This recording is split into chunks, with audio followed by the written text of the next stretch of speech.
Muy buenas noches, señoras y señores. Bienvenidos a otra edición del Péndulo por Unicanal. Hoy les proponemos dos temas.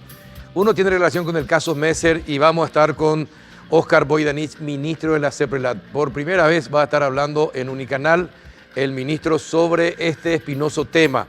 El segundo y el tercer bloque es el tema de los últimos días en nuestro país, la ley de superintendencia de pensiones. Van a estar con nosotros para debatir esto Benigno López, presidente del IPS, la ministra de Hacienda, Lea Jiménez, Gustavo Volpe, presidente de la UIP, y Aldo Schnitt, secretario general de la CUT.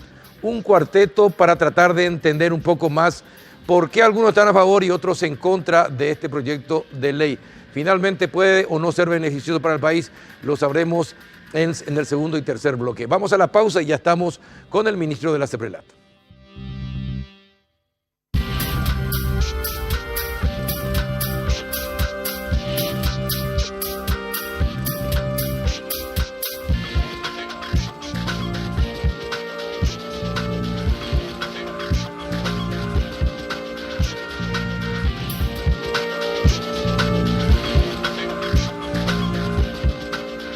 Buenas noches, ministro Óscar Voidanich, ¿cómo está? Muy bien, muchas gracias por la posibilidad de venir a hablar y un saludo especial a la audiencia.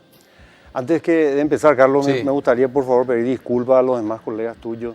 Es la primera vez que voy a hablar de este tema, un tema muy delicado, muy espinoso y que se viene haciendo publicidad en todos los niveles, pero tratamos en la CEPRELAT de mantener esto. Nos mantuvimos callados. ¿Por qué? Por dos razones muy importantes. Por un lado, que es un informe de inteligencia, el informe de inteligencia estaba en el Ministerio Público y tenía que tener su proceso, Creo que este es el momento ya que se llevaron adelante muchos de los procesos que el Ministerio Público concretó. Entonces creemos que podemos charlar hasta cierto punto también de este tema que está en plena etapa investigativa. Y por otro lado también hemos recibido un oficio del Ministerio Público, de la fiscal adjunta al respecto, preguntándonos cuál fue el proceso, por qué se tardó, etcétera, etcétera. Entonces presentamos ese legajo, explicamos el proceso y creo que que quedó convencida. Entonces esperamos que esas dos cosas sucedan. Además también como unidad de inteligencia financiera no podemos salir a hablar del caso, del informe que remitimos al Ministerio Público antes que tenga su proceso legal, normal, diríamos. Entiendo. Pero el problema es cuando se habla de que desde el 2015 hay pedidos para investigar al señor Messer en nuestro país por sus actividades en Paraguay y sobre la sospecha de lavado. Desde el 2015, lo dijo el presidente del Banco Nacional de Fomento. ¿Ustedes ya tenían desde el 2015 detalles para investigar a Messer? Antes de contestar esa pregunta, me gustaría explicar un poquito qué hace la CEPRELAT, qué son los reportes de operaciones sospechosas y qué pasó en el 2015 con ese reporte. Correcto. La CEPRELAT recibe reportes. Seguramente si el público puede ver en exhibición la cantidad de reportes, hay desde el 2013 en adelante la cantidad de reportes. Estos reportes ingresan a la CEPRELAT en un sistema que se llama ROSWET, llega en un sistema encriptado en la base de datos de la CEPRELAT, de todos los sujetos obligados. ¿Quiénes son los sujetos obligados? Que por ley se designan que tienen que reportar aquellas operaciones que ellos, en la medida de sus posibilidades, crean que son sospechosas. Que están en el sistema financiero, están los bancos, financieras, casas de cambio, compañías de seguros, cooperativas, remisoras de fondos, inmobiliarias, escribanos, ingresados recientemente en las casas de crédito, las casas de empeño, o sea, una infinidad, los casinos. Entonces, tiene tres patas el proceso de prevención. La CEPRELAT lo que hace es emite una normativa para que los sujetos obligados, a la medida de sus posibilidades, remitan un reporte de operación sospechosa, ROS que le llamamos. Es decir, eso significa que tiene que hacer una debida diligencia previa, analizar si su cliente cumple con ciertos requisitos. Si es que no puede concretar esa debida diligencia, entonces allí reporta a la CEPRELAT. Ese es el proceso. Entonces la CEPRELAT recibe y todos estos reportes que se reciben se analizan, se hace un trabajo técnico de investigación. Bueno, en el 2015, ¿qué es lo que envió el Banco Nacional de Fomento respecto de las cuentas de Messer? Le pregunto esto porque hace pocos días se intentó vaciar una de las cuentas en el Banco Nacional de Fomento justamente de Messer. ¿Qué es lo que envió en el 2015 el Banco Nacional? Perfecto. Bueno, entendiéndose que no todos los reportes sirven, que no todos los reportes tienen una calificación alta, así como se muestra, porque se hace el requisito previo, se hace una calificación y clasificación de los reportes que llegan. No todos los reportes sirven y tienen una calificación elevada como para iniciar el proceso de investigación y análisis. ¿Por qué digo eso? Por la cantidad de reportes que llegan y con los medios que nosotros tenemos, los medios técnicos, tecnológicos, nos dan. O sea, no es que yo aprieto un botón y ya recibo toda la información del sistema. Tengo que hacerlo manualmente, muchos de los procesos. Entonces, llega el... Pero entonces vamos a perder siempre. No perder siempre, porque el resultado hay que mirar. Digo, es decir, hay que mirar el resultado. Exagero, no vamos a perder siempre, pero va a ser más difícil empezar a operar rápidamente si es que se hace manualmente. Si podemos estar en red en todo momento. Carlos, así mismo. Y este no es solo un problema de Paraguay, es un problema de la región. Increíblemente a todas las unidades de inteligencia financiera no se le da los elementos necesarios para que pueda operar y pueda tener proactividad. Recién ahora, la Itaipú nos está donando y a partir de junio vamos a llevar un sistema tecnológico que va a permitirnos a nosotros ser más proactivos. Es decir, no esperar que los sujetos obligados reporten, porque muchas veces dicen, ¿cómo la CEPRELAC no se enteró? ¿Cómo no controló? Exacto. Pero la CEPRELAC no controla, la CEPRELAC no se entera si el sujeto obligado no nos reporta. Que son los bancos, la financiera. Banco, financiera. Vamos a hablar de banco como ejemplo nomás, ejemplo, pero los sujetos obligados son varios. Entonces, si un banco recibe un reporte, una operación y le resulta sospechosa, tiene que hacer previamente la debida diligencia. Es decir, Carlos va con $100,000 y vos tenés una línea, me preguntaste creo por radio, cada banco le da un LOA que se llama límite operativo autorizado, que vos podés operar hasta $100,000. De repente se va Carlos con $200,000. Entonces te tiene que preguntar a vos el banco, tiene que hacer la debida diligencia, es decir, Carlos, ¿de dónde sacaste esos restos de $100,000? Vos tenés que convencerle al banco de dónde sacaste esos 100,000. Si es que esos 100,000 no le convence al banco, tiene que reportar a la CEPRELAC y ahí iniciamos el proceso. Debe ser automático. Si no convence la explicación, se reporta. Así mismo. Ese es uno de los requisitos. ¿Y cumplen los bancos? Sí, se cumple, Carlos. Ahora, hay muchos reportes que no tienen mucho sustento. ¿Y lo del BNF en el 2015 tenía o no tenía ahora sustento? Vamos a entrar en eso entonces. Entonces, entendiéndose cuál es el significado del reporte, que no todos los reportes sirven y el reporte tampoco llega y yo tengo que enviar automáticamente al Ministerio Público, tengo que trabajar sobre ese reporte. Entonces, en el 2015, ¿qué pasó? El Banco Nacional de Fomento, y hablo de Banco Nacional de Fomento porque está prohibido por ley que yo hable del reporte, ni tampoco el banco tiene la posibilidad de hablar sobre esos reportes, porque está prohibido por ley. Pero yo, ya que se habló del reporte y se habló del banco, entonces me permito también hablar del reporte del Banco Nacional de Fomento. En el 2015, en diciembre, remite un reporte que habla sobre Chay. No habla de Messer, no se menciona a Messer en el reporte. Entonces, ¿qué hicimos? Se hace la evaluación, la validación de ese reporte automáticamente. La máquina hace automáticamente el reporte, alta, media, baja. Todos aquellos reportes pasan otra vez por los jefes de análisis, revisan el reporte y entre eso encuentra que Chay se le menciona y dice, la empresa Chay es una empresa agroganadera y quiere invertir en bolsa. ¿De dónde sale el dinero? Va a ser vía CIPAT, es decir, el banco ya tenía ese dinero en caja, diríamos. Entonces, yo no veo cuál es la inusualidad o cuál es la sospecha allí. Carlos Peralta, periodista, tiene su dinero en el banco, sobrante, excedente, y el interés que le paga al banco no le resulta beneficioso, entonces yo digo, Carlos dice, quiero invertir en bolsa. Se reporta por Carlos, entonces yo digo, pero ¿cuál es la inusualidad? ¿Cuál es la sospecha allí? Si es que sale de su perfil económico. ¿Y por qué? Pero el banco no explica cuál es el motivo de Esa es la explicación, Carlos. Esa es la explicación. Dice que revisaron la empresa, verificaron el depósito, fueron a la oficina, las documentaciones resultan suficientes y que solo sale por el perfil económico y por eso reporta. Entonces, la calificación que le dimos es media.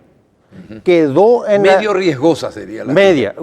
En vez de ser alta es media. Sí. Entre los 310 reportes que recibimos ese mes, el mes de diciembre se recibieron 310 reportes. Se clasificó y entre ellos quedó como media. ¿Qué significa eso? No es que llevamos un archivo se lleva un monitoreo. ¿Qué significa? Queda en diciembre. ¿Qué pasa después? Transcurre y en septiembre del 2016 otro banco remite otro reporte, pero ese sí ya dice, sale de su LOA, de su límite autorizado. Dice que es el dinero que viene de ciertos sectores, que sobrepasó el proceso de análisis del banco, entonces, y menciona a Messer y sus directores. Ahí sí se le menciona a Messer. Entonces, automáticamente levanta... Pero cuando es una empresa, me imagino que se le tiene que pasar los datos de los directores, quiénes son los dueños. No puede, porque si no, el informe es incompleto, ministro. Mira, Carlos, yo no quiero entrar a juzgar qué pensó el directorio del banco en su momento para pero no 2015. Tiene sentido, claro, que diga Chay, pero no envíe quiénes son. Pues Chay es una persona jurídica no es una persona. Y a la persona física es la que hay que perseguir, porque es la que cranea. Pero de todas formas, 2015 el banco lleva. Hernán Galeano, el fiscal, estuvo la semana pasada acá, acá donde está sentado usted hoy, y nos dijo que desde el 2011, 2013 empezaban a controlar las empresas de Messer y muchas tuvieron saltos impresionantes que no justifican con el movimiento que tenían. Carlos, entonces yo digo, ¿en qué entidades se hicieron esos movimientos? Hay que saber, la CEPLAT no puede adivinar. Yo no hago el control, el que controla son los supervisores. ¿Quiénes son los supervisores? El Banco Central, de la Superintendencia de Bancos al Sistema Financiero y la Superintendencia de Seguros a ellos, el INCOP a las cooperativas, CONALSAR a los casinos. La CEPLAT emite la normativa para que se haga la prevención del lavado de dinero en el sistema paraguayo. ¿Quiénes son los que controlan que se cumpla mi normativa? Son los supervisores. ¿Y quiénes son los que colaboran? El sistema privado, en los sujetos obligados en este caso. Entonces, como ejemplo digo, hablamos siempre de banco para que se entienda, la ciudadanía entienda qué significa. Entonces, un banco cumple mi normativa. ¿Quién le supervisa que cumpla mi normativa? Es el Banco Central en este caso. Entonces, si es que el fiscal mencionó de que salió de sus muchos movimientos, se le hacía un monitoreo en otras instituciones, hubieran reportado en su momento. El reporte del 2015 no sirvió para levantar una investigación. Y la que queda llegó, claro. Y la que llegó en septiembre sí levanta. Y entonces estira del 2015. Eso yo mencioné pasada en tu radio, en la radio, que empezamos el 2015 a monitorear, porque en el 2016, septiembre, sí otro banco envía un reporte bastante completo. Así ya llama la atención. Así llama la atención. Entonces, ¿qué le hicimos? Automáticamente enviamos un pedido de informe a nuestros pares de Brasil. Hoy he visto en tapa de ABC, dice, la CEPRELAT, la COAS de Brasil le envía información y no hizo nada. Sí, no hizo nada ya del 2013. No, señor, eso es mentira. Eso es mentira, Carlos. Nosotros solicitamos a la COAS de Brasil la información en septiembre y en octubre nos remite. Del 2016. Del 2016. Eso, porque en el 2016 realmente se levanta, eso tiene una calificación alta. ¿Y qué pasó durante este año y medio entonces con si... Y empezamos a hacer el proceso, Carlos. Pero es tan lento el proceso para investigar la Es lento, Carlos, porque no es automático. Los pedidos se hacen manuales, se circulariza a todos los sujetos obligados. Se envía vía Egmont, que es un sistema que nosotros tenemos para enviar y remitir información internacional que habla allí, que también nos pide a nosotros. Pedimos vía Egmont y no hay plazo. Pueden tardar meses. Cuando te envían una alternativa y eso se distribuye en todo el mundo. A ver si alguna unidad de inteligencia financiera tiene algo sobre esa persona y sobre esas empresas. Entonces empieza el proceso, pero no es uno solo el que lleva la CEPRELAT. Son varios los casos que vienen arrastrándose desde 2015 porque un reporte puede implicar consolidar en la consolidación. Vos empezás con una empresa. Y pueden aparecer muchas, sí. Carlos Peralta es el reportado. Entonces le analizamos a Carlos Peralta y vemos que tiene tres empresas. Vínculo, claro, que tiene y empieza la vinculación y se va extendiendo. Entonces, ¿qué pasó? Nos llevó desde septiembre, cerramos, pasa por el área jurídica primeramente mi informe, el informe que hace el área de análisis. Yo no sé cuáles son, pasa jurídico. Después tenemos un comité de ROS, es decir, donde estamos todos los directores y ahí está el ministro, ahí se entera del informe que vaya al Ministerio Público y el analista tiene que convencernos, Carlos, de que ese informe tiene que ir al Ministerio Público. No se puede enviar cualquier cosa al Ministerio Público para que tenga suficientes elementos para que se tome alguna imputación. Brasil en ningún momento informó de la participación de Messer en el Lavallato. Antes de que nosotros enviemos, nunca nos envió nada. Nada. Nada, porque es una operación. ¿Y ustedes tampoco se enteraron, ni por los reportes periodísticos, por nada, se enteraron de esa situación? Claro, Carlos, sabían, se veían los periódicos, pero si no tenés reporte, ¿qué vas a hacer? No tenés por un reporte que te levanta una alta. Pero regionalmente te tienen que levantar sospechas. Si en su país de origen lo están investigando y tiene empresas en Paraguay, para que uno también ¿cómo yo voy a saber que tiene empresas en Paraguay? ¿Cómo yo voy a saber que tiene empresas en Paraguay si no empiezo una investigación? No puedo saber. Pero se sabía que estaba en Paraguay. Se sabía que estaba comprando campos en el Chaco. La CEPRELAD dispara la investigación mediante un reporte, Carlos. El del 2015 no sirvió, no levantó el 2015. El 2016 sí levantó y empezamos a retroceder los plazos y empezar el análisis. Ahora, la gente se pregunta, ministro, ¿por qué si en diciembre del 2017 tenían el pedido? ¿Por qué? ¿Qué pasó con ese informe que recién se presentó en abril? ¿Qué pasó? ¿Cómo no?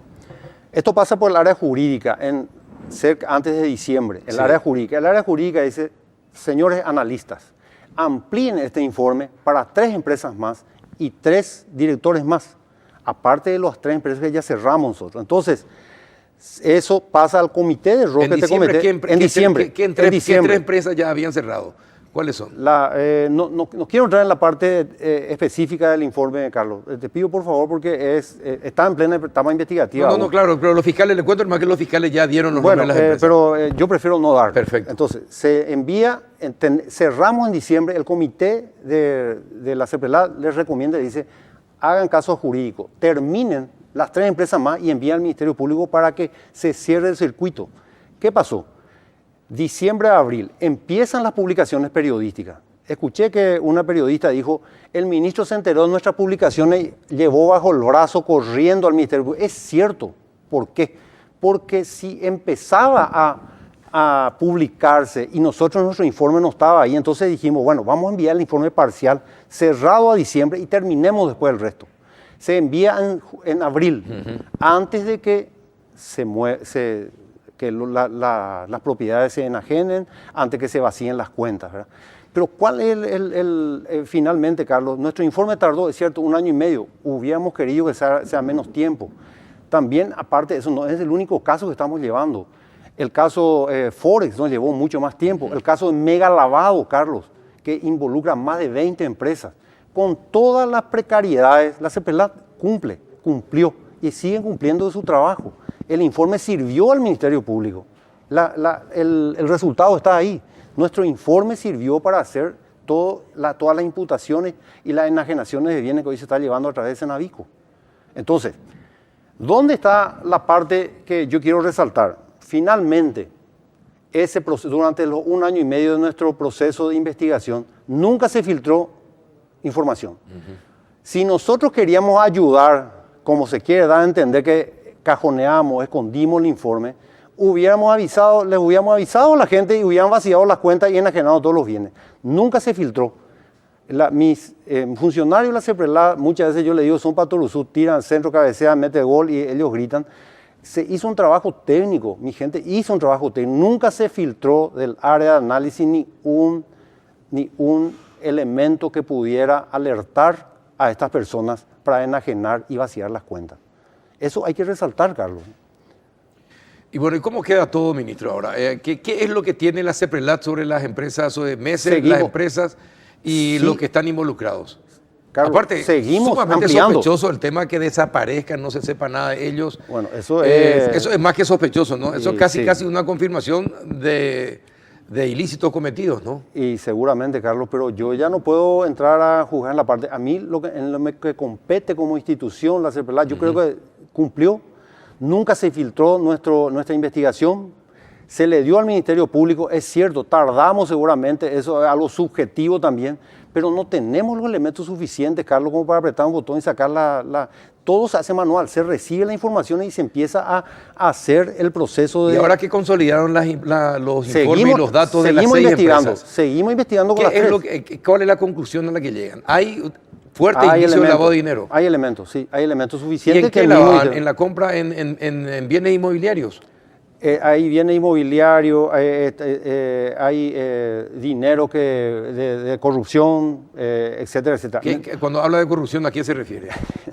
Me está haciendo hablar del informe, Carlos. A mí me gustaría que el Ministerio Público hable de esa parte, pero son suficientes elementos, inusualidades, que podrían tener vinculación con delitos precedentes al lavado de dinero.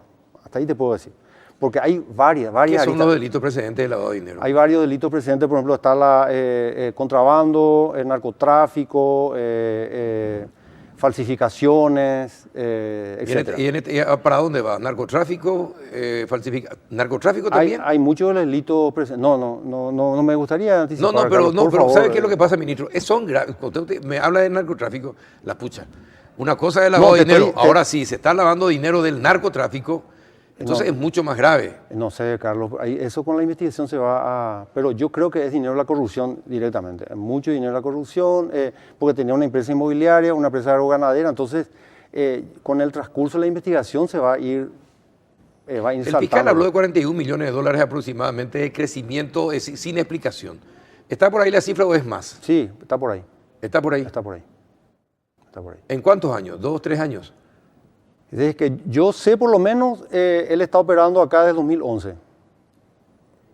Operando el sistema formal. Claro. 2011. Pero antes ¿cuándo empieza a saltar todo? ¿Desde cuándo? Y a partir del 2011 yo diría que empieza a subir y eso hasta hace 2, 3 años es realmente, creo que esa cifra que mencionó el fiscal. Pero, a ver, contrabando... Narcotráfico. Yo le pregunto en general. ¿Cuáles son los delitos precedentes del lavado de dinero? Sí. Yo te mencioné, ahí está el contrabando, falsificación, piratería, corrupción, evasión impositiva, que no es en nuestro país, pero sí ya el grupo de las recomendaciones dice que la evasión tiene que ser también delito precedente del lavado de dinero, porque nuestro informe también indica la parte de evasión impositiva. El cuadro nuestro fue lo que se decidió pasar en uno de los periódicos. Toda la parte de evasión desde el 2011 hicimos la investigación, Carlos. ¿Y las empresas cuánto más o menos evadieron el impuesto acá en Paraguay? Muchísimo, Carlos. No tengo acá el monto, tampoco quiero arriesgarme a decir un monto porque puede ser más. ¿Eso integra los 41 millones de dólares también? Lo que pasa es que no se pagaron los impuestos sobre las utilidades, o sea, se declaró menos de lo que es. Eso es. De lo que ganaron. Eso es. Pero yo creo que con la investigación, a medida que la Fiscalía vaya indagando y vaya ampliándose, también nosotros estamos como brazo ejecutor del Ministerio Público y eso se va. Pero, ministro, entonces, la SEP también debe ser investigada. No sé si investigada, pero tiene que colaborar. Pero tiene que colaborar y tiene que explicar cómo es que no vio nada en este caso.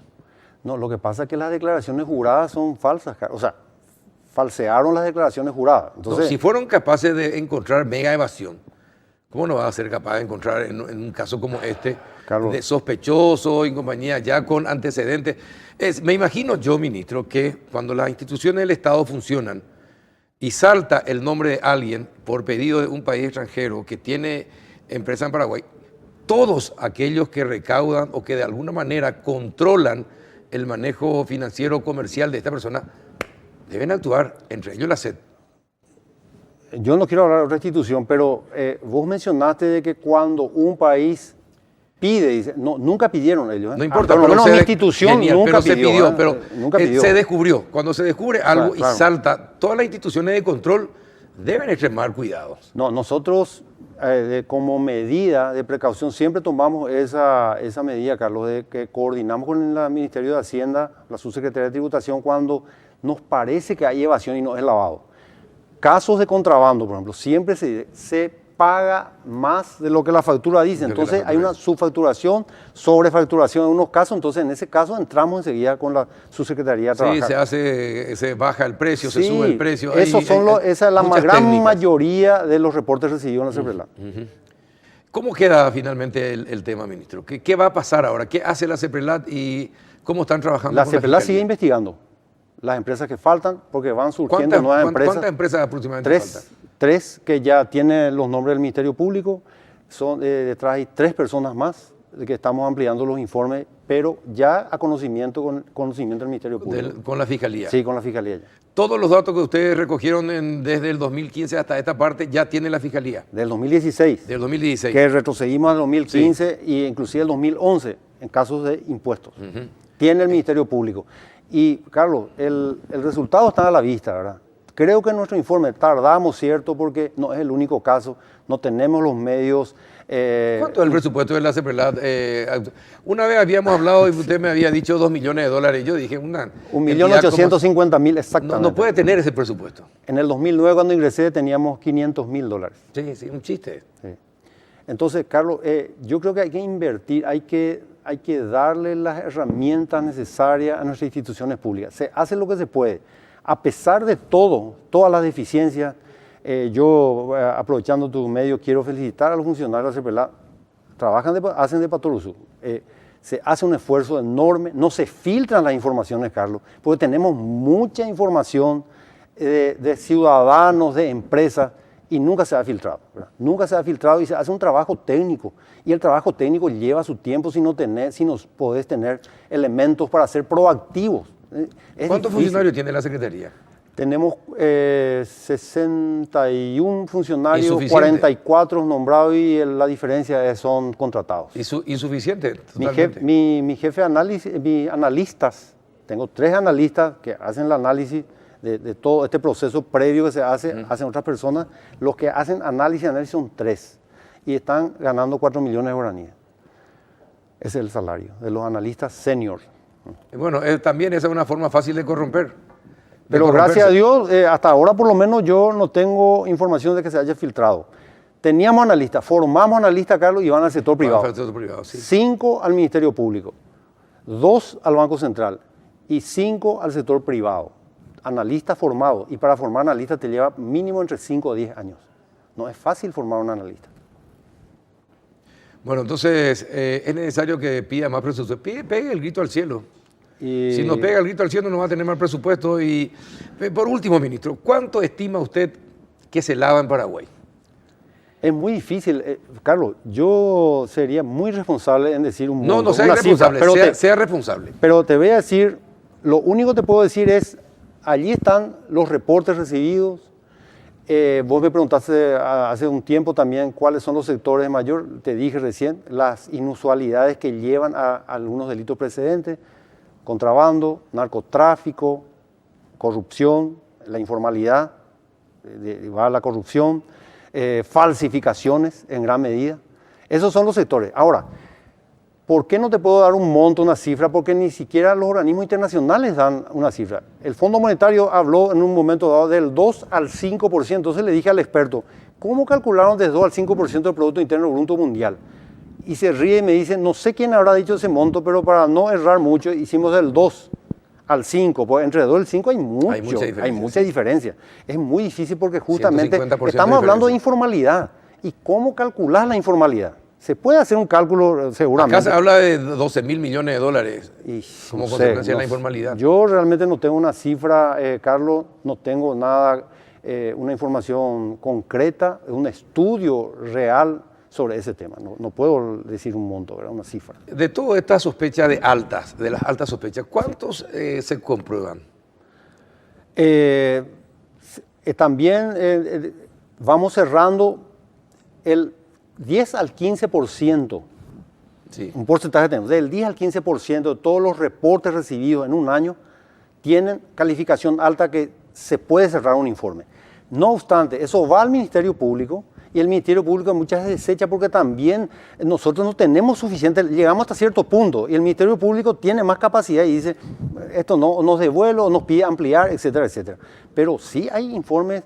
Se puede saber por la historia, caso Forex, que es un caso muy grande, grande, mega lavado, que implica una cantidad de empresas que están detrás, evasión impositiva también detrás, y este caso, Carlos, que tuvo una consecuencia positiva finalmente. Sí, finalmente. Ministro, yo te agradezco que hayas estado con nosotros, que hayas tenido la oportunidad de explicar este tema. Te agradezco por haber aceptado la invitación y que este sea el primer medio con el que públicamente podemos desarrollar más. Sabemos que hay muchas cosas que no te puedo preguntar. Quisiera preguntarte, pero para no entorpecer ninguna investigación, prefiero no hacerlo. Pero de nuevo, gracias por venir.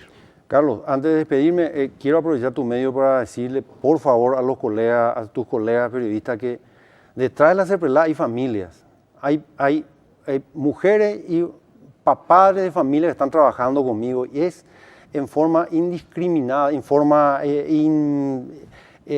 ya que sobrepasa lo normal el tiroteo hacia la CEPRELAC y especialmente hacia mi persona. Yo soy una persona técnica, Carlos. Me formé para esto, me llevó muchos años formar. Muchas veces tuve ofertas en el sector privado y dije, no, yo tengo que darle al país lo que el país me dio en su momento para formarme. Entonces, ese es el tema, Carlos. Metele más preso a los que lavan dinero de los que se corrompen, ministro. Bueno, muchas gracias, Carlos. No, muchas gracias. A la vuelta de la pausa vamos a hablar acerca de la Superintendencia de Pensiones con la ministra de Hacienda, Lea Jiménez, Benigno López, presidente del IPS, Gustavo Volpe, presidente del OIP, y Aldo Smith, secretario general de la CUT. A la vuelta de la pausa.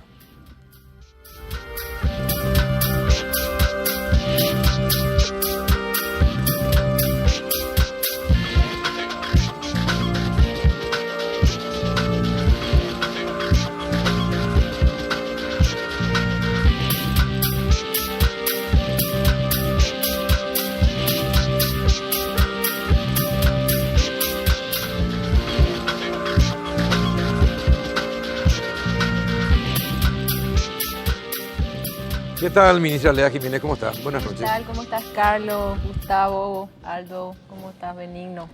Doctor Benigno, ¿cómo estás? Hola, Carlos. Un gusto estar contigo. Lea, Gustavo, Aldo. Saludos a la audiencia. Licenciado, ¿qué tal? ¿Cómo anda, licenciado Volpe? ¿Qué tal, Carlos? Bien, nuevamente aquí en tu programa. Gracias por aceptar la invitación. Vamos a formar parte de la nómina, me parece ya. Sí, me parece que sí. ¿Qué tal? ¿Cómo están todos? Presidente de la CUT, ¿cómo está? Bien, Carlos. Gracias por la invitación. Excelente, ministra de Benigno. Bueno, ustedes son los que pueden impedir o hacer que haya paro y huelga. En esta mesa están los que deciden esto, por el tema de la Superintendencia de Pensiones. No sé por dónde comenzar, por el no o por el sí. Comencemos con usted, ministra. ¿Cómo es que se presenta esto y cómo toma el Ministerio de Hacienda la resistencia que despierta tanto en el sector empresarial como en el sector sindical? Sí, bueno, muchas gracias, Carlos. Yo creo que, a ver, este es un proyecto de ley que se viene discutiendo ya hace tiempo, ¿verdad? Nosotros venimos intercambiando justamente con todos los sectores, tuvimos varios idas y vueltas.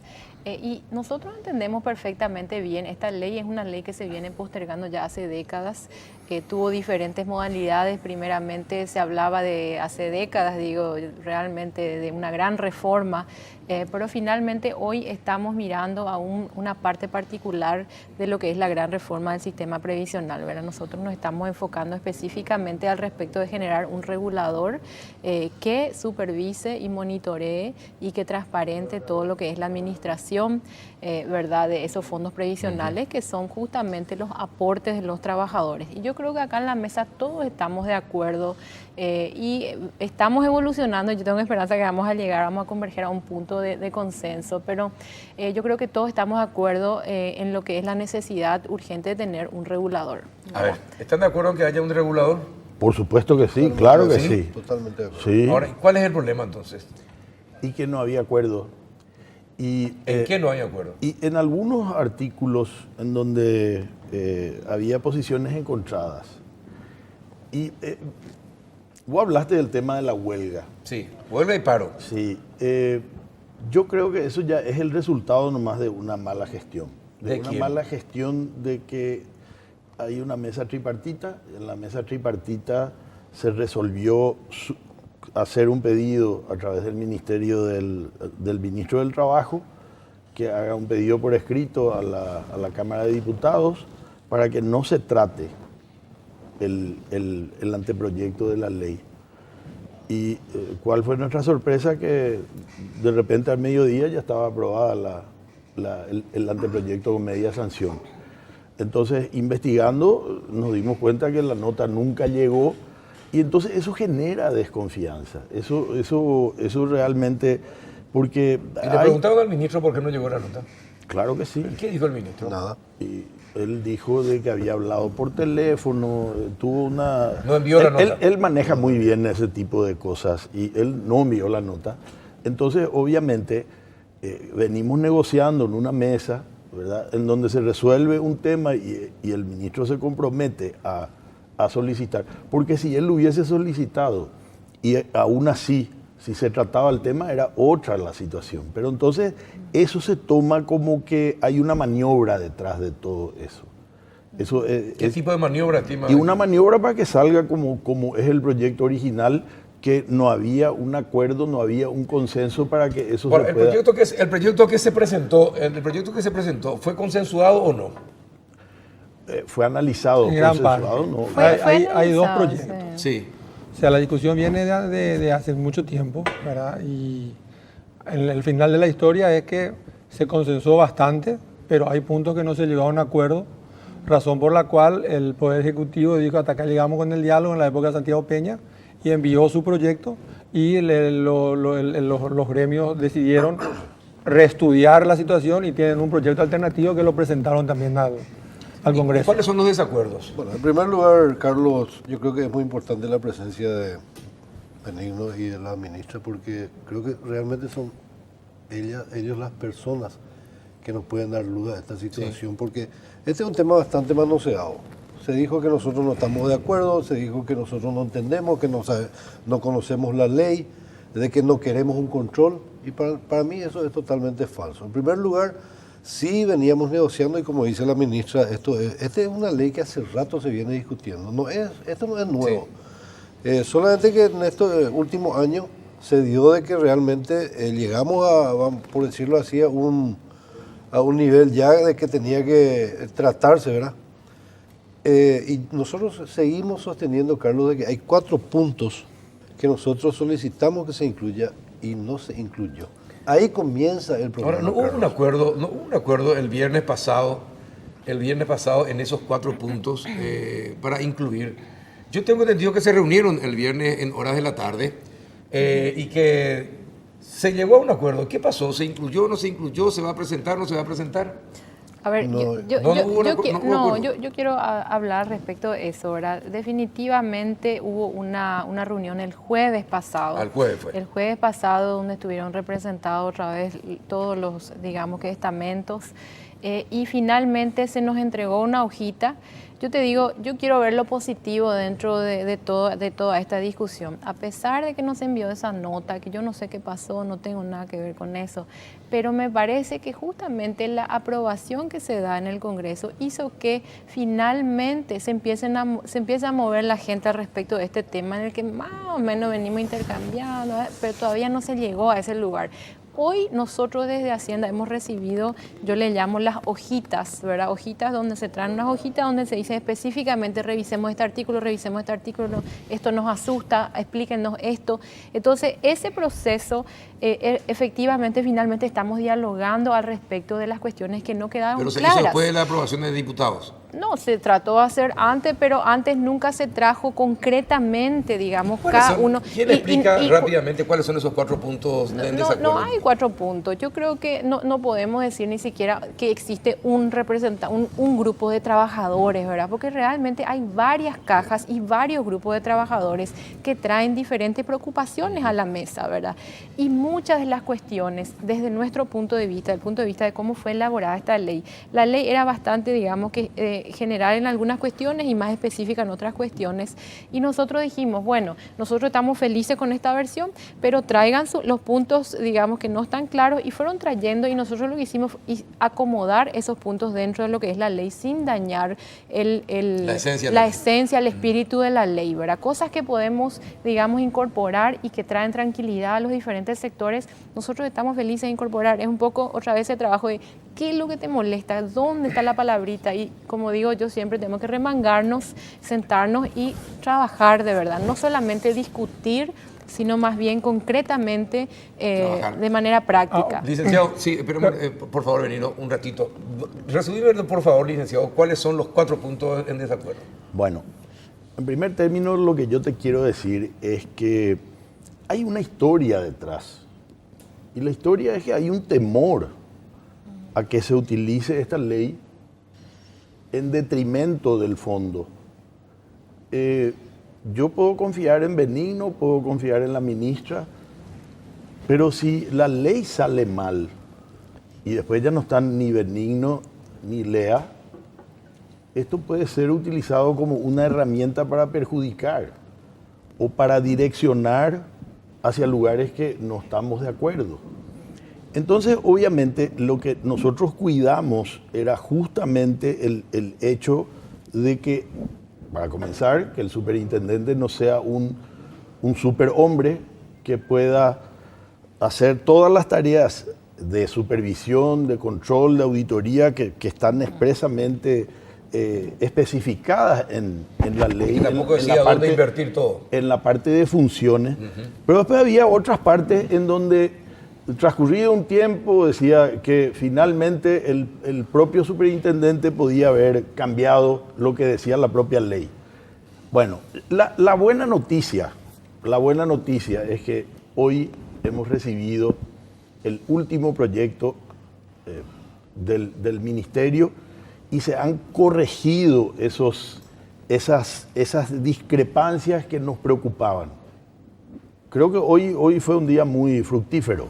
Hoy fue un día en que creo que vamos a empezar a ponernos de acuerdo y no vamos a llegar a los extremos de paros y huelgas, de tener que hacer paro, huelga. Hay dos notas en el Congreso en este momento que se han firmado, en una donde se solicita el rechazo de la ley con media sanción y la otra es que se conforme una comisión bicameral en donde en esa comisión bicameral también estén los sectores involucrados para poder hacer de vuelta todo el tema de la ley.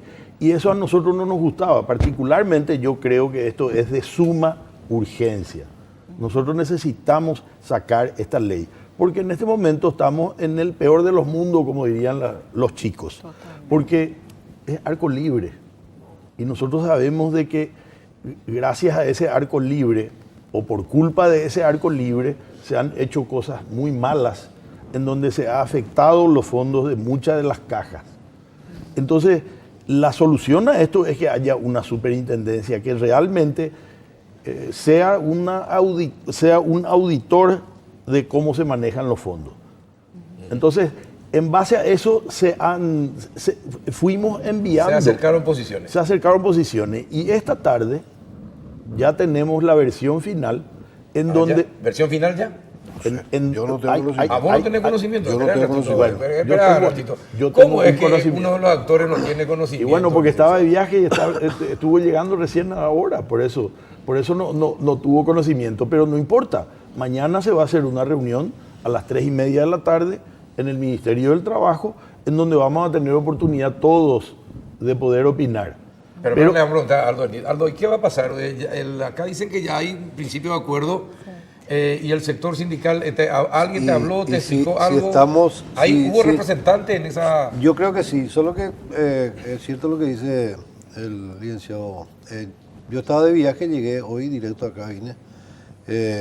Y si hay acuerdo y si hay coincidencia, respetaremos el acuerdo. No tenemos absolutamente ningún... Pero ya que preguntaste los 4 puntos... Sí, ¿cuáles son los 4 puntos? ¿Cuáles eran los 4 puntos? El tema de la gobernanza, que para nosotros no tenía sentido de que nosotros no participemos. Yo creo que la ministra en algún momento dijo, ellos no tienen por qué participar.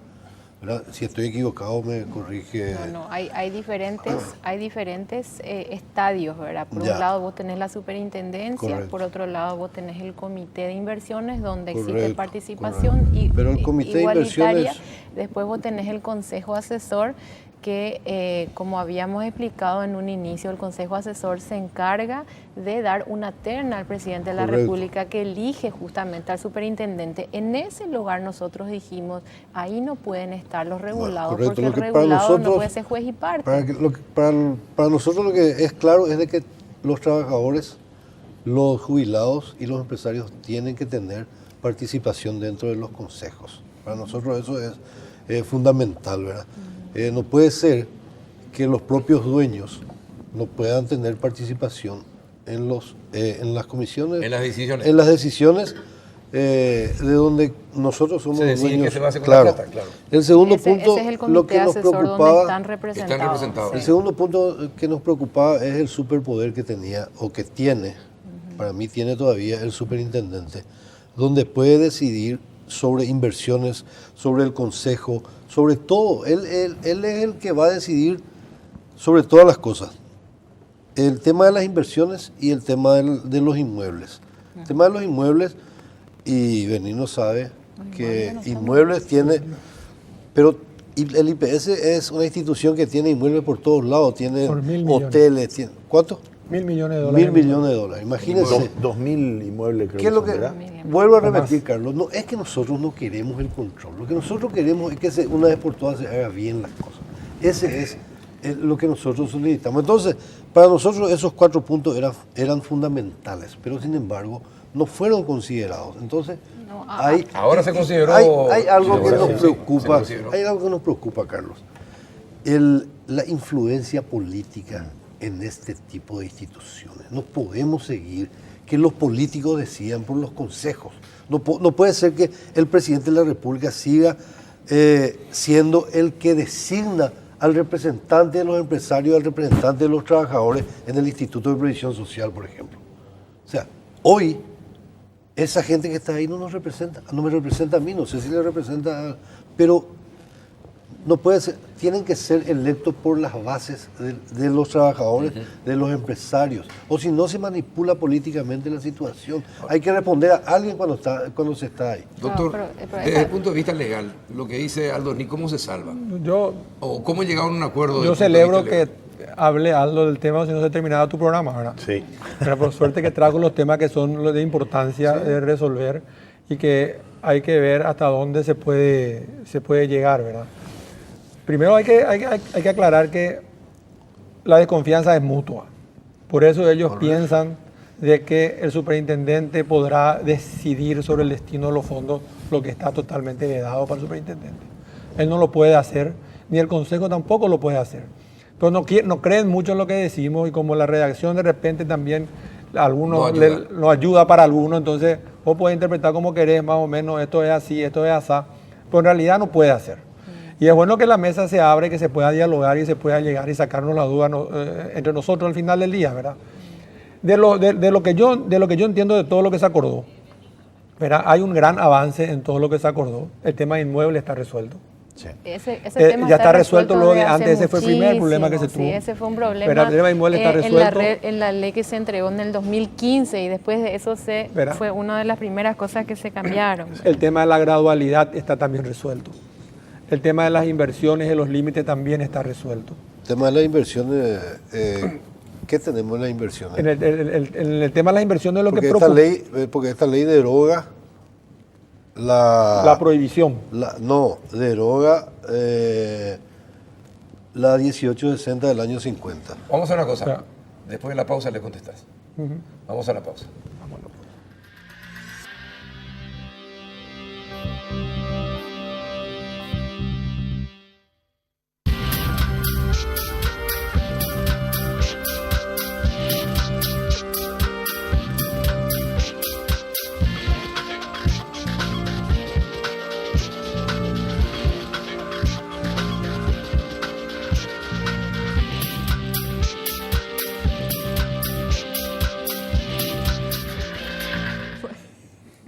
Bueno, seguimos en el péndulo y estoy escuchando lo que me dicen desde arriba y ya está enojada también con el consejo, donde hay representación del consejo de inversiones, donde no están los trabajadores, dicen, no están los empresarios, es donde ellos no pueden decidir lo que se hace con la plata de ellos. Ya me están diciendo ayer que me imagino que es lo mismo que piensa. Vamos por partes. Es lo ¿Quién mismo está diciendo? que estábamos objetando acá. Vamos por partes. A ver, explíquenme. Con respecto a la pregunta puntual de Aldo, esas disposiciones no están más en la ley, ¿verdad? O sea, ¿qué hicimos nosotros, al menos desde el punto de vista de IPS, que fue lo que más estudió IPS, es si era cierto, porque esa discusión siempre existió, que el consejo, el superintendente o lo que fuera que esté en la ley suplanta al Consejo de Administración y decide en nombre y en representación del Consejo de Administración de IPS qué hacer con el dinero y con el aporte de los trabajadores. Eso absolutamente no es Eso real. no ocurre. La responsabilidad va a ser siempre el Consejo de Administración. Lo que la ley te da es un menú de opciones de inversión y unas condiciones que tiene que tener cada bicho en el cual vos querés invertir tu dinero. Que para que no ocurra justamente lo que ocurrió en el pasado. Algunos se fueron pensando tal vez, pensando que a lo mejor era una buena inversión en Londres sin considerar lo que tenés que tener en cuenta cuando te vas a una jurisdicción extranjera. Otros compraron activos que no tenían la evaluación correcta. Eso es lo que hace la ley. La ley en ningún momento me suplanta a mí como presidente ni al Consejo de Administración de IPS y va a decidir hacia dónde va a ir o hacia dónde no va a ir. Eso no ocurre. Y eso puede ser taxativo en la ley. Pero podríamos...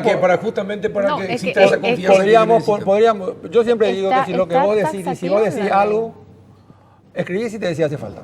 Si vos estás convencido, yo estoy convencido porque nosotros, por eso IPS está de acuerdo. Y esos artículos que se modificaron, que le preocupan a Aldo, se modificaron a pedido nuestro. O sea, nosotros dijimos, esos artículos no pueden estar porque nos complica la interpretación de si el día de mañana qué vas a hacer vos con el dinero que vos tenés que administrar.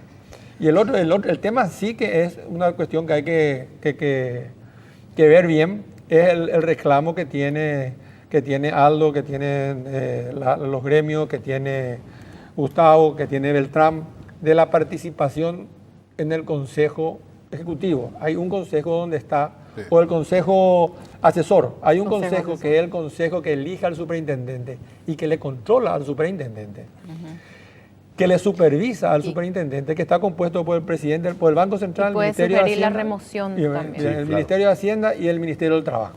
Eso es lo que hace a la supervisión en sí del órgano que te va a supervisar. Y de acuerdo a la Constitución, la supervisión es exclusiva responsabilidad del Estado. Entonces no puede tener una coparticipación. No se puede permitir la... ¿Es del gobierno o del Estado? Del Estado. Porque el Estado somos todos. Pero el Estado paraguayo, está representado por su gobierno. El gobierno, entonces. Y bueno, Claro, pues el Estado... dice Claro, la- porque si es el Estado, ellos tienen que tener participación y yo también, si es el Estado. Pero si es el gobierno, entonces es más claro la redacción. No, la Constitución es clara. No recuerdo si el Estado lo vio de la misma forma, es el órgano público. Sí. El órgano público que gatilla su responsabilidad subsidiaria en caso de error en la supervisión. Entonces nosotros entendemos que constitucionalmente es imposible que ahí participen los gremios. Entonces se ideó el consejo donde sí van a estar las políticas de inversión y los reglamentos de inversión. ¿Qué consejo es? ¿El Que Ejecutivo? el consejo técnico para determinar los parámetros que están en el artículo ¿Y 86. quién designa a...? El presidente de la República trae una terna que hace de este consejo. O sea, lo que sí Sabemos lo ustedes mismo. no participan, por eso te digo, es el tema que no se llegó al acuerdo. Es el tema de la propuesta que están encontradas en función a qué tipo de participación podrían tener en el consejo los gremios. En el Entonces, consejo asesor. En el consejo asesor. Sí, porque la gente se confunde, Sí. ¿verdad? Pero definitivamente no es solamente una cuestión constitucional, una cuestión práctica también. No puede el regulado ser parte, digamos, elegir a su regulador. ¿Dónde Entonces, dice eso, ministra? Jurídicamente, ¿dónde dice Principio eso? básico es de un supervisión. principio básico de supervisión. La captura del regulador. Por supuesto. Que ocurre en lugares donde podemos discutir Si en dónde está eso esa no captura estamos hoy. de acuerdo, eso es un tema grave, ¿verdad? Porque finalmente el regulado no puede ser el regulador. Ese es el punto. Clarísimo. Claro, Yo no eso puedo en- ponerle en- a mi amigo que me regule y después En no me vaya a mirar tanto en la lo que estoy empresa se haciendo. llama los procedimientos de control interno. Tiene en que donde ser una independiente. Claro, el auditor tiene que ser independiente al gestor. Ahora, le voy a poner una cuña a ustedes también, para que no se termine el programa. En este caso, el Estado, el gobierno, le debe mucha plata al IPS. Sí. Y bueno, ¿y cómo va a tener poder de decisión de esa manera si no paga, no paga toda su deuda? Hay que entender el concepto de qué debe, ¿verdad? Porque Y se hay- habla de 500 millones hay que- de sí, dólares. debe mucho. Sí. Pero hay que entender la filosofía de esa deuda también, ¿verdad? Esta es la tesis Peña. Cuento que es la tesis Peña. No sé si todos nos adherimos a la tesis, pues es de él, De Santiago Peña. de Santiago. Sí. Y que tiene en su historia el aporte del 1,5, que no es deuda, no es que el IPS le prestó al Estado y el Estado no le devolvió. Es un aporte que tiene que hacer al igual que hacen los trabajadores, sí, que un tienen que hacer los aporte, empleadores, claro. donde Pero que es se, deuda. Pero es se- deuda. se pensó para la constitución del capital jubilatorio, que en algún momento tendría que haber dejado de existir. ¿Qué pasó en el tiempo en IPS? Si vos mirás las leyes, antes de esta última ley, el 1,5 va a financiar el 300% de diversos gastos. Va al 100% del 1,5 a jubilación, va al 100% a salud y va al 50% a gastos administrativos. Imposible cumplimiento. Pero la ley está y se cumple. Esa deuda hay que resolver. Esa deuda empezó a resolverse de alguna manera, las deudas del Estado con este gobierno en el 2015, cuando nos pagan la deuda del MEC, del Ministerio de Educación, una deuda histórica de más de 25 años, donde se paga 250.000 millones de guaraníes a IPS por servicios médicos realizados por los maestros y que nosotros no habíamos cobrado, ¿verdad? Pero esta deuda tiene que resolverse. O sea, tenemos que sentarnos nosotros, IPS y el Estado, y encontrar una solución, porque no podemos seguir explicando que se creó la ley, está el monto de la deuda, pero así o no se cumplió. Claro, nomás. hay que eliminar las contradicciones. Hay que eliminar las contradicciones. Sí, Con ese monto de dinero podíamos solucionar el tema de salud, por ejemplo. Pero no va para salud. No, eso no Sí, pasa. está bien. Pues no va para este problema. Y la otra discusión fundamental que tenés siempre con el Ministerio de Hacienda es que la jubilación es siempre un tema de sostenibilidad fiscal. Entonces, el día que haya un problema, el Estado va a entrar nomás luego a rescatarte. Entonces, ese aporte, en el momento que IPC tenga el problema, dentro de 15, 20, 40, 50, 100 años, si tiene algún problema en la jubilación, va a ser rescatado nomás luego por el Estado. Entonces, O sea, lo que dicen... por los impuestos. O Claro. sea, van a aumentar los impuestos para poder rescatar. Claro. Y ese es uno de los temas que nos preocupa a nosotros, el manejo de los fondos. Claro, Tiene que ahí ser hay bien varias manejado para que no cuestiones. ocurra eso. No, pero A mí precautelar. me parece fantástica la tesis de Santiago, ¿verdad? Yo me parece que estoy totalmente de acuerdo con eso, pero al mismo tiempo nosotros tenemos que aceptar lo que es la realidad. Esa es finalmente la ley. Yo creo que puede existir una suerte de acuerdo que se haga en algún momento, algo similar a lo que se hizo en el BCP, ¿verdad? Hicimos en el Banco Central, con ¿por el qué no haríamos bono en IPS? perpetuo, que finalmente va a permitir salió perfecto. Exacto. Entonces, ¿por qué no se utilizaría el mismo mecanismo? Ese para poder mecanismo podría arreglar esa ¿Por qué utilizarse. no se hace? ¿Y por qué no se ponen manos a la obra? Pero hay que considerar Ay. también lo que dice Benigno, que me parece que es una realidad, ¿verdad? Yo creo que mirando para atrás hay que, digamos, que cubrir esa deuda que se tiene, pero mirando para adelante hay que definir qué es lo que se va a hacer y si ese modelo sigue teniendo sentido, ¿verdad? Eso me parece que sería Hay que un acuerdo sentarse, al que se puede llegar. Es un tema que complica porque es un reclamo justo de los trabajadores y los empleadores, porque ellos hacen el aporte. Y si en la ley está que los tres tienen que hacer el aporte, Claro.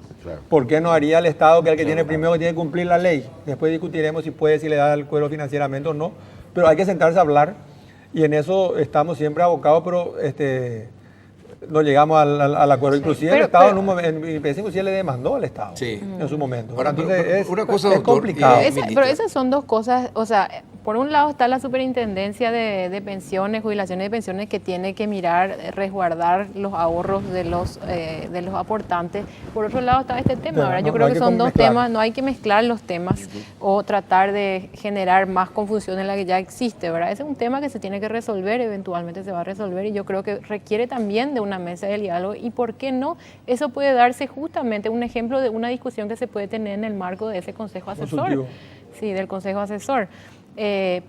Pero finalmente acá hay que entender el tema de la cuestión que nos trae hoy, ¿verdad? Que es el tema de la superintendencia de pensiones y jubilaciones. Acá yo quería aclarar, volviendo un poquito al tema de las inversiones, yo creo que existe una claridad al respecto de qué está establecido en ese consejo de inversiones, quiénes son los participantes. Ahí tenés representantes de 4 entidades del Estado y también tenés representantes Estamos hablando de los la nueva regulados. versión entonces. Sí. De De la la última nueva versión de la ley. Sí, sí, pero Ah. eso estaba también en la vieja versión. En la vieja versión se hablaba también de eso. Algunos comités. Es un comité de Pero había inversiones. minoría. Solamente había un Había- representante sí, había de los dos jubilados totalmente, privados y un exactamente. representante de los Había- jubilados públicos. Claro, y ahora se incluyó dos más. había O cuatro sea, y había eternamente íbamos a hacer Finalmente minoría ahí. Finalmente hay Hay dos paridad. más. Ahora Hay sí, paridad. hay 4 y Sí. 4. paridad. Sí, sí. 4 y 4. Otro tema clave también es que vos tenés que tener el 100%, o sea, las 8, hoy son 8 personas, de acuerdo a lo que Eso en el aprobó. Consejo de Inversiones. Sí, en el Consejo de Ya Inversiones. están representados ellos. 4 de Están los todos. regulados y 4 O de sea, los reguladores. En realidad están casi todos. Ahora va a estar incluido el empresario. Ahora estamos poniendo a los empresarios que no estamos seguros si los empresarios quieren ¿Y por estar o qué no no, lo pu- y por pero a qué no lo nosotros nos pusieron parece que desde está el bien. inicio? ¿Por qué no aparecía? Porque estaban desde el inicio. Desde el inicio vos tenías Banco Central, Hacienda, Comisión Nacional de Valores, Trabajo, y tenías un representante de la caja privada, un representante de la caja pública. Pero después se dijo, nosotros también queremos estar, y Pero justamente vuelvo en a el repetir, Congreso... ministra, se iba a hacer minoría, está bien, ahora usted ya dice que hay cuatro, pero con esa composición anterior éramos minoría y íbamos a ser eternamente minoría, y todo lo que se decidía ahí no íbamos a poder, si de repente teníamos objeción, no íbamos a poder rebatir.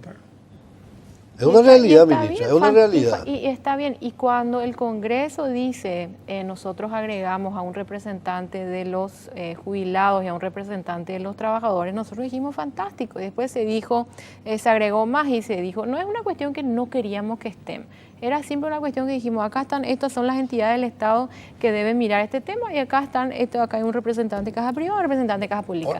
Finalmente, que se sumen nos parece... Genial, perfecto. No tenemos objeción al respecto. Es algo que simplemente no se discutió antes. Ahora, en este momento, ¿cuál es la diferencia que tiene? En este momento. La única la que señala. ¿Cuál es la que señala? Yo todavía y no. La de la participación en el otro consejo. Claro.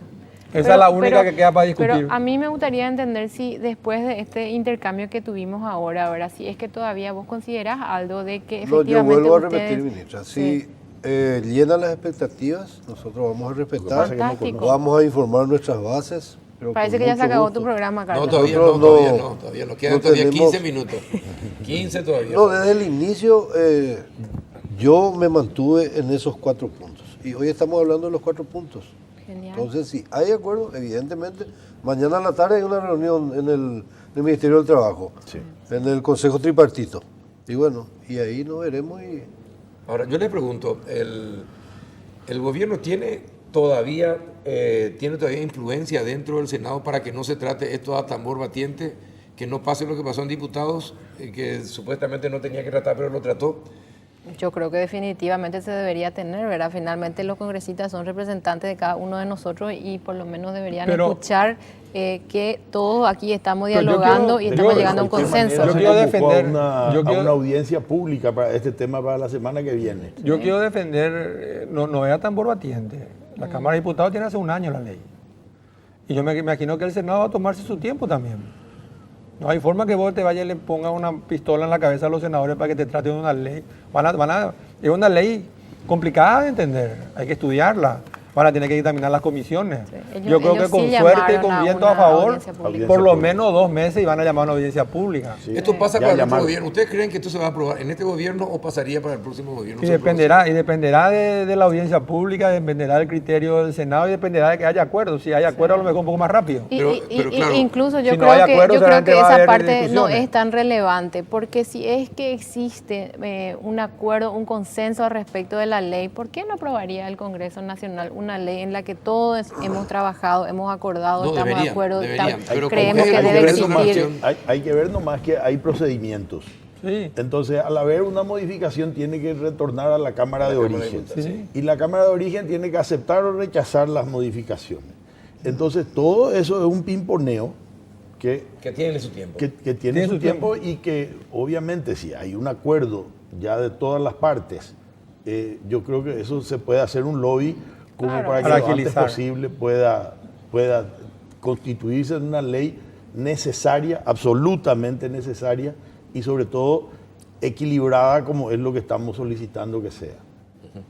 Ahora, ¿qué posibilidades hay de que los representantes, por ejemplo el representante del IPS, de cada estamento, sea electo en elecciones de cada sector para que tenga representantes? Porque se me quedó lo que dijo Aldo, en el sentido de que el representante del IPS él no se siente representado por el representante obrero. ¿Hay posibilidades? Eso requiere una modificación legal. Legal. Sí, de la ley requiere un análisis de la gobernanza de IPS, y si esa es la decisión, yo creo que no habría... ¿Qué le parece? Yo no tengo objeción a eso. No tiene objeción. No, habría que ver cómo se vota porque son varios sindicatos, ¿verdad? Entonces habría que establecer un sistema. Pero ¿cuándo vencen esos cargos? ¿Cuándo vencen? Con cada gobierno. Y depende. Hay teoría y teoría. En teoría tu cargo es 5 años. 5 años. Pero también está definido como cargo de confianza. Entonces puede ser que se entienda que dependen todo el 15 de agosto, o puede ser que se diga que vos tenés que cumplir tu plazo. Son los 5 años. de los 5 años, ¿verdad? Yo entiendo que vence cuando termina el gobierno, pero Y eso es se renovable. generó un poco porque hay demanda de por medio. Y ahí hay alguien varios que no quiso criterios salir, otro que contrapuestos. no quiso irse, otro que tenía que quedarse. Al final eso fue a la Enturbió justicia todo. y enturbió Claro. un poco. Pero para hacerla de la forma que quiere Aldo se requiere una modificación legal, ¿verdad? Y en el Consejo de Defensa está representado un grupo grande de centrales obreras también, ¿verdad? Entonces habría que ver cómo van a hacer la elección, cómo van a competir, porque no vamos a poder tener un representante de cada central. No. Claro. Debería buscar un mecanismo. O sea, ¿verdad? tiene que haber un Igual mecanismo. pasa lo mismo, pasa con los jubilados, debería haber un mecanismo para que uno solo, la Y terna... claro, lo mismo con ellos. Y con Ustedes ellos también. eligen por FEPRINCO, FEPRINCO. la que elige, la que pone Una 3 terna. candidatos, una va terna. una terna y el presidente de la República es el que El que designa. determina, claro. Pero la terna, ¿ustedes la conforman en elecciones o en la comisión directiva? No, la comisión La comisión directiva. directiva. La comisión directiva sí, no. sí. No más. Porque se convoca, vamos a hablar concretamente. La comisión directiva de la FEPRINCO convoca a todos los gremios asociados Sí. a que hagan también una propuesta de terna, ¿verdad? A todas las comisiones directivas, De todos los que están asociados a al FEPRINCO. Y entonces ahí vienen ternas, no siempre los gremios envían la terna porque hay acuerdos, se habla y se dice quién es el que tiene el mejor perfil, etcétera. Y bueno, y en definitiva eso llega a la mesa de FEPRINCO y en la mesa de FEPRINCO que se resuelve cuál va a ser la terna que va a ser presentada al Poder Ejecutivo. ¿Y qué van a hacer? Esta ley contempla algo con todo aquello que se mal usó, se malversó, se rifó, se timbeó en las cajas. No puede. No puede No puede ser una ley No puede. retroactiva. ¿verdad? Retroactiva. Cada uno de esos procesos están en su Lamentablemente proceso. no, ¿verdad? pero Si es que están judicializados, siguen Sí, judicializados. siguen judicializando, no es Y un si blanqueo. no, y si no, Y si no se judicializó, entonces ya judicializó, seguramente prescribió. Ya prescribió. Seguramente, hay que ver caso por caso. No, esos delitos no prescriben. No prescriben. Sí. ¿Se dan cuenta es que nos así. va a terminar el programa fácilmente? Es así, sí. Yo no sé. Si hay imputación y si hay... no, pero ese ya es dentro de no, un pero juicio. eso Así está se dentro del empezó un proceso. proceso Claro, judicial. claro, Claro. Pero ese Normalmente tiene, los pero ese tiene casos- su proceso también de llevarse a cabo, Sí. si en X tiempo no termina la imputación, se muere el proceso. En el Sí, caso de los delitos contra el patrimonio del pues Estado, yo te no cuento, es y así. todos los días pasa. Es así. Revisen. No es que Hay no prescribe, algunos casos prescribe. en donde hay consejeros que hace muchos años fueron investigados, imputados y se está estudiando el caso en donde no... Si se está estudiando el caso y si hay impulso procesal, Pero no, pero sí no es que hay no prescribe, el caso impulso sigue procesal, abierto. sí, pero si si no no hiciste fuiste las denunciado, gestiones, Los delitos económicos desde contra el luego que, patrimonio no eran desde luego que si imprescriptibles. no, No, si prescribe, de acuerdo. fuiste denunciado Así hay que y no cambiar, hubo eso una sí hay que imputación y no hubo una investigación fiscal, no, claro que no. Pero si ya hay, esos delitos no prescriben. Sí, pero justamente un poquito el objetivo de la ley creo es que generar esas reglas claras mucho en cuidado. contra de las cuales vos prescribe podés todo. decir finalmente Prescribe esta millones, persona millones. actuó bien o actuó mal, hizo su trabajo bien y si no lo hizo, entonces que recaiga la ley o el castigo necesario, ¿verdad? Acorde al impacto de sus acciones. ¿Hay alguna estimación de cuánto perdieron las diversas cajas de jubilaciones de esa manera? ¿Hay alguna estimación? Hay muchas estimaciones. yo puedo hablar- Pero algo más real, algo que pueda ser creíble. Creíble, yo te digo, la caja bancaria, el Estado está aportando 17,8 millones entre de dólares. 2008 a 2017, 100 mil millones de guaraníes, 17.8. Después el IPS, que Benigno sabe mejor que yo, son más o menos 250 millones de dólares que se perdió en 1990. en la década de los 90. Sí. 250 millones. Eso, yo no sé qué valor presenten eso de eso, ¿verdad? 650 mil millones de guaraníes al tipo de cambio de la época. De la época, si traes eso a hoy es mucho más grande. Y lo que es la Ministra, ¿y qué pasa Cajubi, con la caja 550 millones de dólares. ¿Qué pasa con la caja fiscal? ¿Por qué se sigue invirtiendo ahí y de una vez por todas no se soluciona eso? ¿Invirtiendo dónde? La caja fiscal, justamente el problema más grave que tiene es Sí. que lo que esta ley trata de solucionar es el hecho de que nosotros no tenemos la potestad de invertir ese dinero, ni siquiera en los instrumentos AAA, como se dice, de menor riesgo y buen rendimiento. no tenemos esa capacidad. Nosotros tenemos que pedir permiso cada vez que vamos a invertir. Entonces, hasta ahora el permiso que se nos ha dado es más o menos cubre el 23% de todos los fondos. Eso es ponerle que, no sé, 400 millones de dólares. Entonces significa que 800 millones de dólares están sentados en el Banco Central de Paraguay. Justamente el año pasado nosotros habíamos solicitado al Congreso Nacional permiso para poder invertir parte de ese dinero y hacerlo de manera gradual, porque no puedo tampoco yo agarrar 800 millones de dólares e inyectar en el sistema financiero, ¿verdad? Va a ser un shock muy grande. Entonces lo que dijimos, vamos a hacerlo de manera gradual, como venimos haciendo, pero el Congreso dijo no, ¿verdad? Y justamente los instrumentos en los cuales nosotros pedíamos permiso para invertir eran los instrumentos que tienen prácticamente cero riesgo, los AAA, que son de mejor calidad, pero finalmente se dijo que no. Entonces, ese es uno de los temas centrales de esta ley. Finalmente, la caja fiscal representa más o menos el 40% de todos los fondos. Entre los dos somos 3.000. Sí, entre los dos somos 3.000 y representa más o menos el 90%. Entonces, la caja fiscal, un poquito menos, más o menos 40% de todo lo que hay, ¿verdad? Es mucho dinero y finalmente eso se necesita invertir porque no puedes, imagínate lo que es, la gente aporta y vos después de 30 años te vas a retirar tu plata, así aportaste y así vas a retirar, si tenés suerte. Esta ley establece un porcentaje de lo que se pueda invertir. No. ¿O no? No. Todo, acá te autorizan las inversiones. Se autoriza. Y el régimen es el porcentaje que va a estar en cabeza del Consejo que va a determinar los límites. Claro. Es el Consejo el que establece los límites. El Consejo Técnico de Inversiones. De Inversiones. En el que están representados todos. Todos. Ahora, ministro, yo quiero hacer una consulta para entender bien.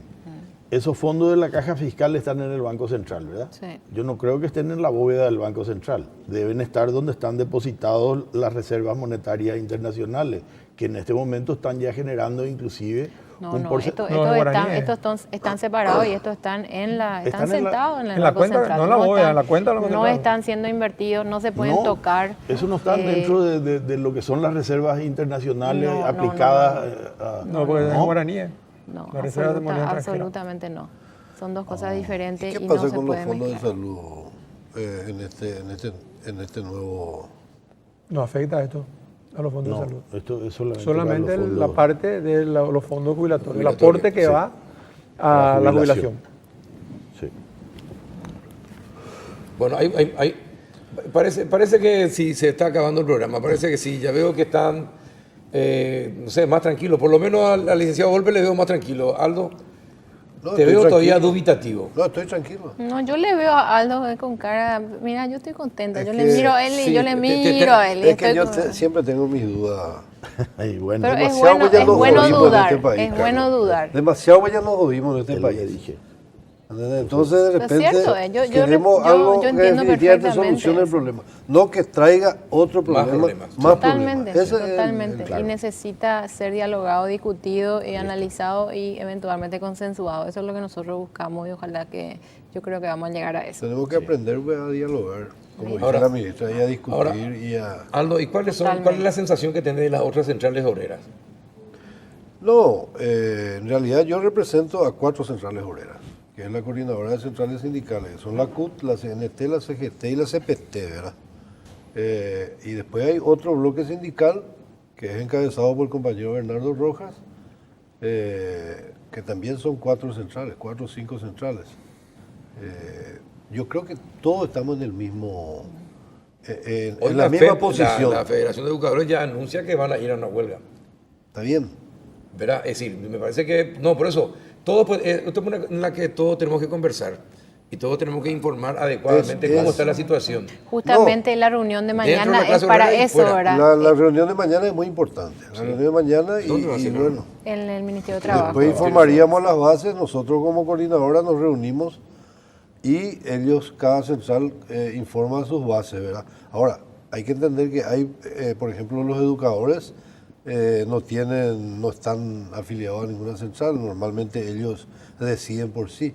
O sea, vamos a ver qué, pero yo creo que la reunión de mañana la puede, caja de jubilados puede docentes aclarar muchas cosas. justamente, la caja de jubilados docentes fue justamente una de las primeras que se adhirió a, digamos, la leí. aceptación del proyecto, que son Leí más o menos sí, de 17, algunos sindicatos, 18 sí. mil afiliados, viene, ¿verdad?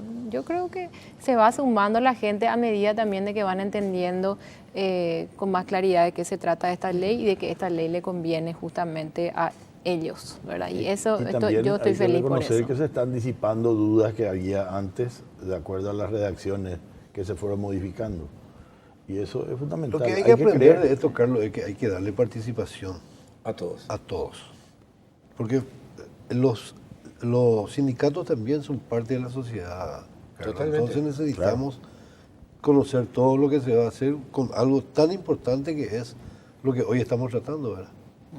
Pero vos te acordás, yo cuando llegué, entré como viceministra, vos te acordás cuando estábamos hablando en la UIP justamente que estábamos haciendo ese diálogo.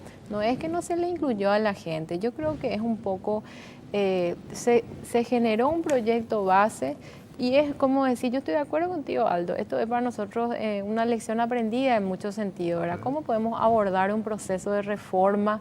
Y tiene que ser realmente inclusivo desde el vamos y tiene que ser reglas claras, ¿verdad? Nosotros trajimos un proyecto de ley, eso ya había entrado en el Congreso, bueno, muchas cosas que podemos la próxima vez hacerlas mejor y creo que si desde el vamos conversamos, llevamos un proyecto, digamos, borrador y se empieza a dialogar y como digo yo siempre, y que no vengan podemos... los papelitos. Tenemos que leer y los papelitos tienen que venir venir y tenemos que remangarnos a revisar porque no queremos leer tampoco, Sí, ¿verdad? sí, Pero es cierto. tenemos que leer porque esto depende también Y también nuestro comunicar futuro. mucho y bien. Totalmente. Y comunicar mucho y Totalmente. bien a la ciudadanía. ¿Sí? Bueno, ahora, antes de que termine, ¿qué cargo vas a ocupar en el gobierno? Tengo secretario de mi hermano en su casa. ¿Eh? No, ninguno, no hay nada. Ese es el peor ministerio. Estamos trabajando. Ninguno es el peor O sea que ministerio. nadie te cree. Ese es todos los Es que, ministerios. es que Ese es el nadie te problema. cree, Benigno López. Nadie te cree cuando decís eso. Pues la verdad te cuento. No, yo te creo. Está bien, si me decía a mí. ¿Y usted, ministra? No, yo me voy de vacaciones.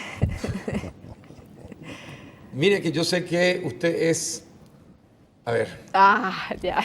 ya voy a decir, sí, que me queda un minuto. Usted una de las... Creo que es la única ministra con la que el presidente electo dialoga todos los días. Yo me entero. Casi todos los días. Sí. Es permanente fuente de consultas, se hablan mucho, entonces es la única ministra y ministro. Entonces por eso le pregunto, ¿le ofreció ya, le ofreció No, algún cargo? de verdad no. ¿No? No. Me hace reír. Ustedes saben quién me decía, cuando les cuento para terminar, para irnos. Mi señora madre, que hoy está de cumpleaños, que sigue, le queda una hora todavía de un día cumpleaños. antes del sí, tuyo. un día antes del mío. Mañana es tu Mañana cumpleaños. cumple, claro. Mi señora madre me decía, cuando yo era chico, me decía, cuando yo cometía una travesura, venía acá, mírame bien a la cara. Sí, vos hiciste esto, pero mírame bien a la cara. Si te reís es porque me estás mintiendo. Y ligaba, ¿verdad? Ligaba. Bueno, gracias, ministro. Gracias, Carlos. Muchas gracias. Gracias por la invitación. Aldo, Gracias por muchas gracias, a ustedes, venir. gracias. Gracias, licenciado. Y a ustedes, espero que haya quedado mucho más claro.